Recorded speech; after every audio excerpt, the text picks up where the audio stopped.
وَإِذِ ابْتَلَىٰ إِبْرَاهِيمَ رَبُّهُ بِكَلِمَاتٍ فَأَتَمَّهُنَّ قَالَ إِنِّي جَاعِلُكَ لِلنَّاسِ إِمَامًا قَالَ وَمِن ذُرِّيَّتِي قَالَ لَا يَنَالُ عَهْدِي الظَّالِمِينَ۔ اور جب ابراہیم علیہ السلام کو ان کے رب نے کئی باتوں سے آزمایا اور انہوں نے سب کو پورا کر دیا تو اللہ تعالیٰ نے فرمایا کہ اے ابراہیم میں تمہیں لوگوں کا امام بنا دوں گا۔ عرض کرنے لگے میری اولاد کو؟ فرمایا میرا وعدہ ظالموں سے نہیں۔ سامعین اب اس آیت کی تفسیر سماعت کیجیے۔ ابراہیم علیہ السلام کی آزمائش اور ان کا انعام۔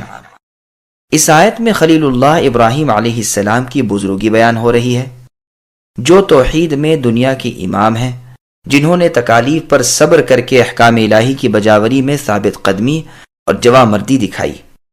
فرماتے ہیں اے نبی، آپ ان مشرکین اور اہل کتاب کو جو ملت ابراہیمی کے دعوے دار ہیں، ذرا ابراہیم علیہ السلام کی فرما برداری اور اطاعت گزاری کے واقعات تو سنائیے، تاکہ انہیں معلوم ہو جائے کہ دین حنیف پر، اسوہ ابراہیمی علیہ السلام پر کون قائم ہے۔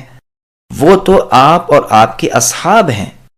اور جگہ قرآن کریم کا ارشاد ہے وَإِبْرَاهِيمَ الَّذِي وَفَّى، یعنی ابراہیم علیہ السلام وہ ہیں جنہوں نے پوری طرح وفاداری دکھائی۔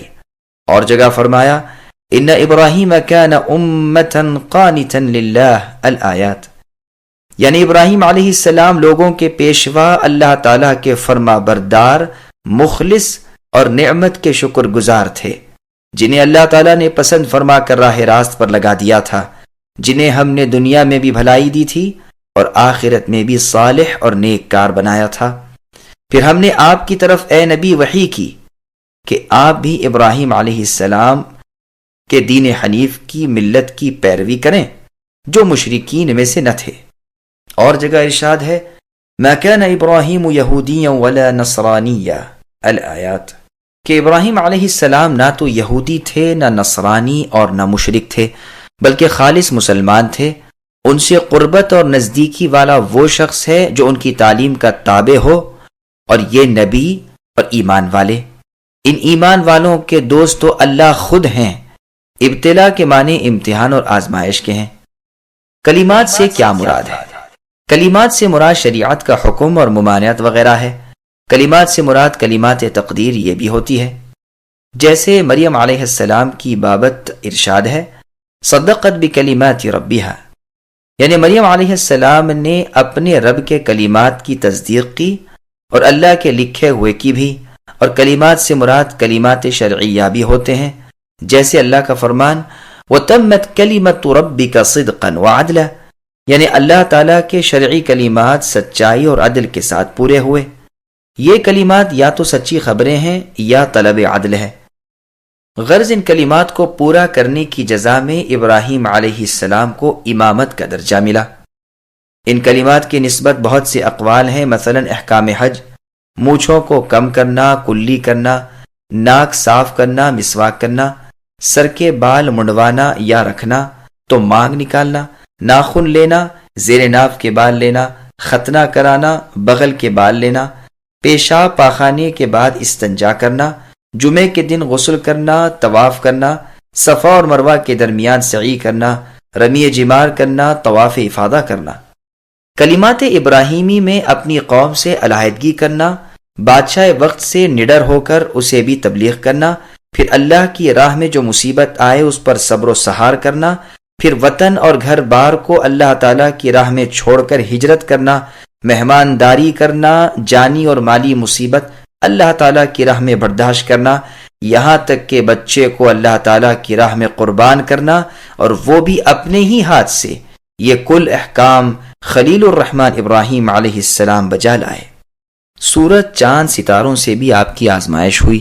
امامت کے ساتھ، بیت اللہ بنانے کا حکم کے ساتھ، احکام حج کے ساتھ، مقام ابراہیم کے ساتھ، بیت اللہ کے رہنے والوں کی روزیوں کے ساتھ، محمد صلی اللہ علیہ وسلم کو آپ کے دین پر بھیجنے کے ساتھ بھی آزمائش ہوئی۔ اللہ تعالیٰ نے فرمایا کہ اے خلیل ابراہیم، میں تمہیں آزماتا ہوں، دیکھتا ہوں تم کیا ہو۔ تو آپ نے فرمایا مجھے لوگوں کا امام بنا دیجئے، کعبے کو لوگوں کے ثواب اور اجتماع کا مرکز بنا دیجئے، یہاں کے لوگوں کو امن دے دیجئے، ہمیں مسلمان فرما بردار بنا لیجئے، ہماری اولاد میں اپنی اطاعت گزار ایک جماعت رکھیے، یہاں کے لوگوں کو پھلوں کی روزیاں دیجئے۔ یہ تمام باتیں اللہ عز و جل نے پوری کر دیں، اور یہ سب نعمتیں آپ کو عطا ہوئیں، صرف ایک آرزو پوری نہ ہوئی۔ کہا تھا کہ میری اولاد کو بھی امامت ملے، تو جواب ملا ظالموں کو میرا عہد نہیں پہنچتا۔ کلمات سے مراد آیات بھی ہیں۔ موطا وغیرہ میں ہے کہ سب سے پہلے ختنہ کرانے والے، سب سے پہلے مہمان نوازی کرنے والے، سب سے پہلے ناخن کٹوانے والے، سب سے پہلے مونچھیں ہلکی کرنے والے، سب سے پہلے سفید بال دیکھنے والے ابراہیم علیہ السلام ہی ہیں۔ سفید بال دیکھ کر پوچھا کہ اے اللہ یہ کیا ہے؟ جواب ملا وقار و عزت ہے۔ کہنے لگے اے اللہ پھر تو آپ اسے اور زیادہ کر دیجئے۔ سب سے پہلے ممبر پر خطبہ دینے والے، سب سے پہلے قاصد بھیجنے والے، سب سے پہلے تلوار چلانے والے، سب سے پہلے مسواک کرنے والے، سب سے پہلے پانی کے ساتھ استنجا کرنے والے، سب سے پہلے پاجامہ پہننے والے ابراہیم علیہ السلام ہیں۔ مختلف صحابہ و تابعین وغیرہ سے کلمات کی تفسیر میں جو کچھ انہوں نے کہا تھا ہم نے نقل کر دیا، اور ٹھیک بھی یہی ہے کہ یہ سب باتیں ان کلمات میں تھیں، کسی خاص تخصیص کی کوئی قوی وجہ ہمیں نہیں ملی، واللہ اعلم۔ صحیح مسلم میں عائشہ رضی اللہ عنہا سے روایت ہے کہ رسول اللہ صلی اللہ علیہ وسلم نے فرمایا 10 باتیں فطرت کی اور اصل دین کی ہیں، مونچھیں کم کرنا، داڑھی بڑھانا، مسواک کرنا، ناک میں پانی دینا، ناخن لینا، پوریاں دھونی، بغل کے بال لینا، زیر ناف کے بال لینا، استنجا کرنا۔ راوی کہتا ہے میں 10ویں بات بھول گیا، شاید کلی کرنا تھا۔ بخاری و مسلم میں ہے رسول اللہ صلی اللہ علیہ وسلم فرماتے ہیں 5 باتیں فطرت کی ہیں، ختنہ کرنا، زیر ناف کے بال موڑ لینا، مونچھیں کم کرانا، ناخن لینا، بغل کے بال لینا۔ ابراہیم علیہ السلام اپنی امامت کی خوشخبری سن کر اپنی اولاد کے لیے بھی یہی دعا کرتے ہیں، جو قبول تو کی جاتی ہے لیکن ساتھ ہی خبر دی جاتی ہے کہ آپ کی اولاد میں ظالم بھی ہوں گے جنہیں اللہ تعالیٰ کے عہد نہ پہنچے گا، وہ امام نہ بنائے جائیں گے، نہ ان کی اقتداء اور پیروی کی جائے گی۔ سورہ عنکبوت کی آیت اس مطلب کو اور واضح کر دیتی ہے کہ خلیل اللہ ابراہیم علیہ السلام کی یہ دعا بھی قبول ہوئی۔ وہاں ہے وَجَعَلْنَا فِي ذُرِّيَّتِهِ النُّبُوَّةَ وَالْكِتَابَ، یعنی ہم نے ابراہیم علیہ السلام کی اولاد میں نبوت اور کتاب رکھ دی۔ ابراہیم علیہ السلام کے بعد جتنے انبیاء اور رسول آئے وہ سب آپ ہی کی اولاد میں سے تھے، اور جتنی کتابیں نازل ہوئیں سب آپ ہی کی اولادوں میں ہوئیں، صلوات اللہ وسلامہ علیہم اجمعین۔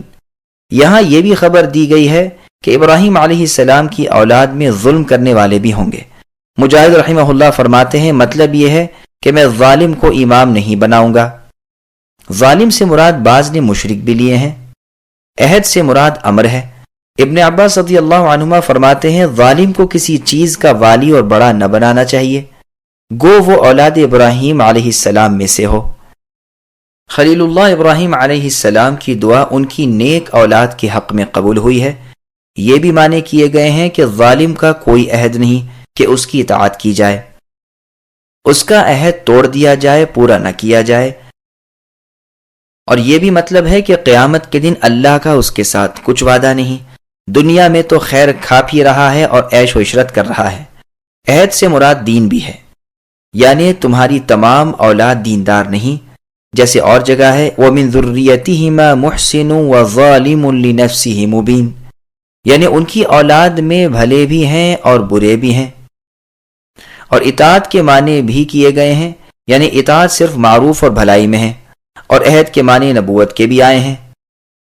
ابن خویزمند مالکی رحمہ اللہ فرماتے ہیں ظالم شخص نہ تو خلیفہ بن سکتا ہے، نہ حاکم، نہ مفتی، نہ گواہ اور نہ راوی۔